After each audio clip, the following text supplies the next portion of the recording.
Hello दोस्तों, कैसे हो। मैं निकुंज गढ़वाला।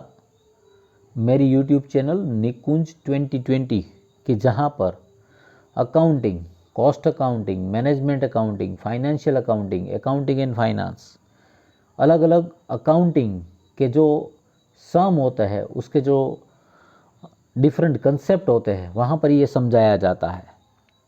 आज मैं आपके सामने मैनेजमेंट अकाउंटिंग के जो दो इम्पोर्टेंट चैप्टर है, एक है कैश फ्लो स्टेटमेंट, दूसरा है fund flow statement. Saurashtra university में ये बीकॉम सेम 5 में आता है और गुजरात यूनिवर्सिटी में और वीर नर्मद यूनिवर्सिटी में भी अलग अलग जगह पर ये आता है। अब ये cash flow statement, fund flow statement हम दोनों एक साथ समझने की कोशिश करेंगे।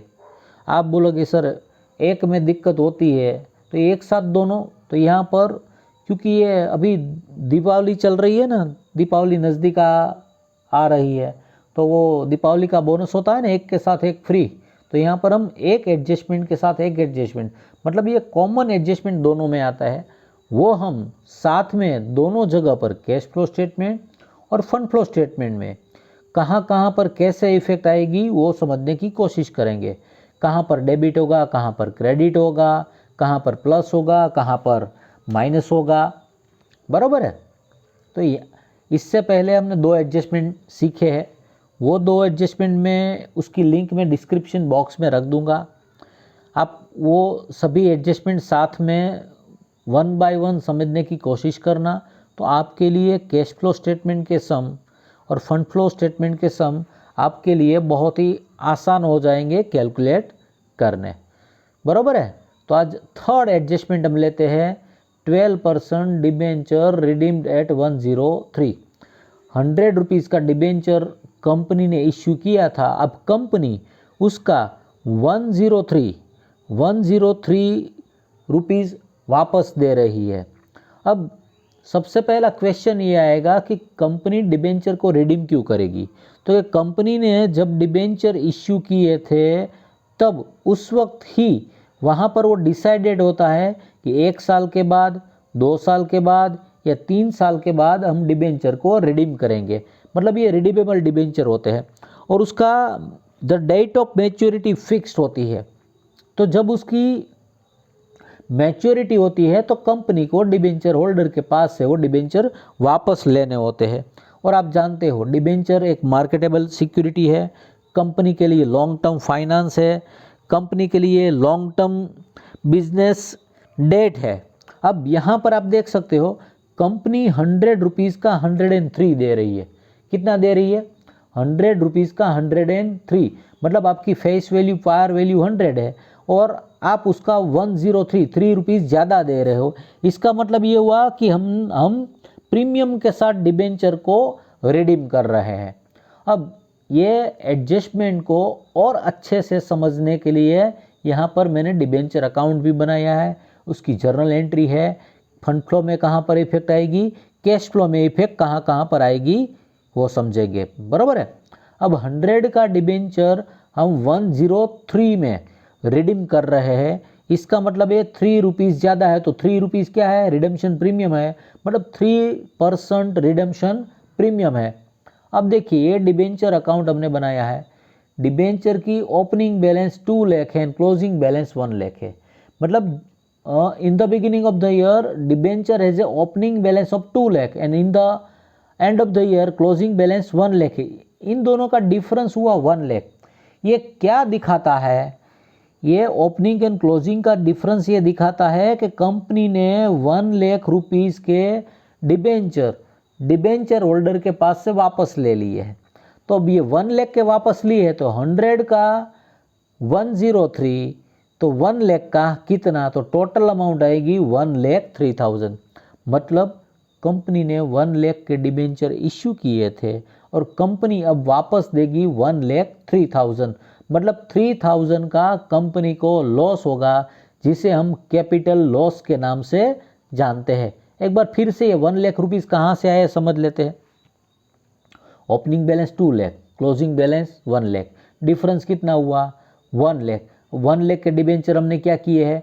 वापस लिए हैं। तो 100 का 103, तो 1 लाख का कितना? तो टोटल हुआ 1,03,000।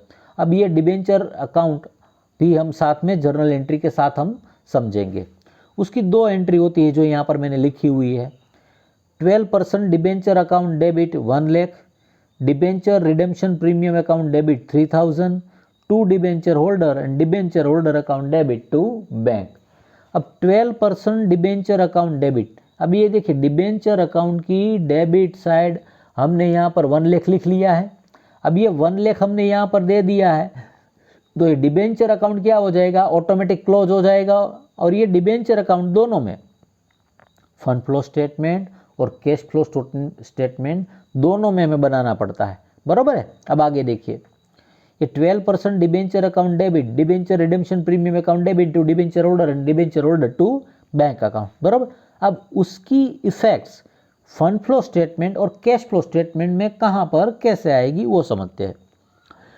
फंड फ्लो स्टेटमेंट में शायद आप जानते होंगे कि हम profit and loss adjustment account बनाते हैं, वर्किंग कैपिटल स्टेटमेंट बनाते हैं, फंड फ्लो स्टेटमेंट बनाते हैं और साथ में नेसेसरी अकाउंट्स भी बनाते हैं।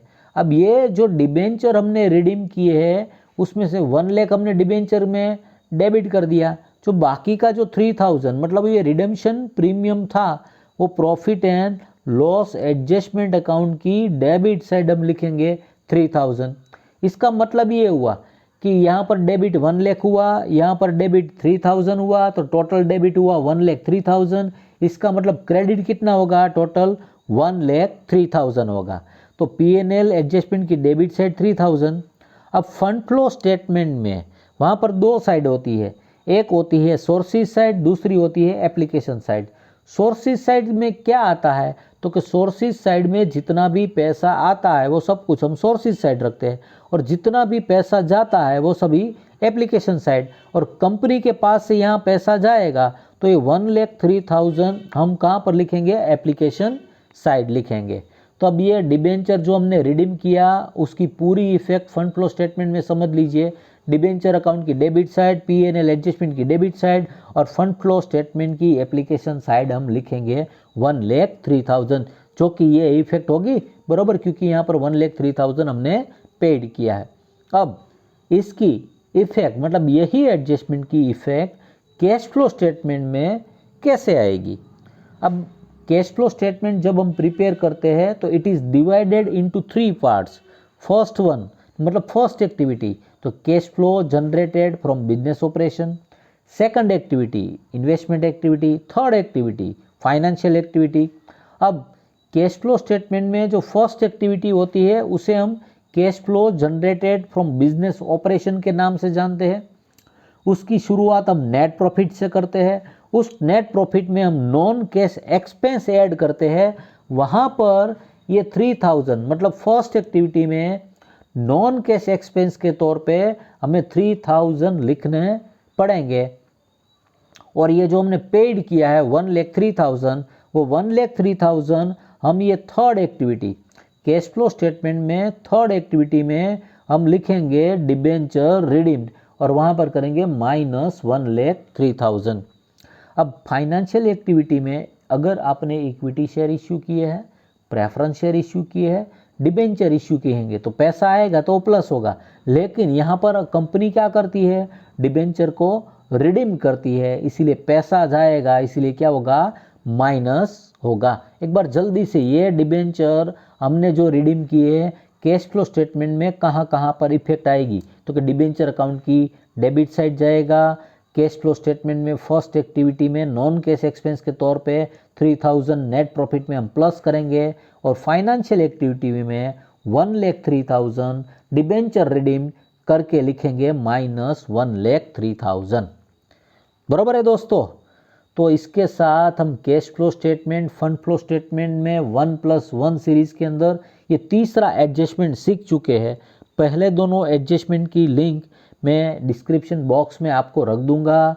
दोस्तों अगर आपको मज़ा आया है, आसानी से समझ में आया है तो सिर्फ एक लाइक कर दीजिएगा या कमेंट बॉक्स में लिख दीजिएगा, या आप और क्या कौन सी चीज़ें जो आपको यहाँ पर इस लेक्चर के दौरान नहीं समझ में आई है वो भी आप मुझे कमेंट बॉक्स में लिख कर भेजिए।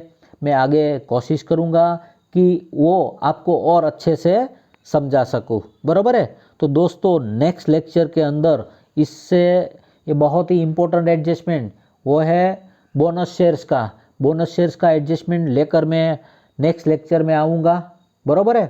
तो दोस्तों, आप अगर ये वीडियो आपको अच्छा लगता है, आपको समझ में आता है, तो लाइक कीजिए, अपने दोस्तों को शेयर कीजिए, और सबसे पहले काम कीजिए, अगर आपने सब्सक्राइब नहीं किया है तो सब्सक्राइब कर लीजिए, बराबर है। तो थैंक यू वेरी मच दोस्तों।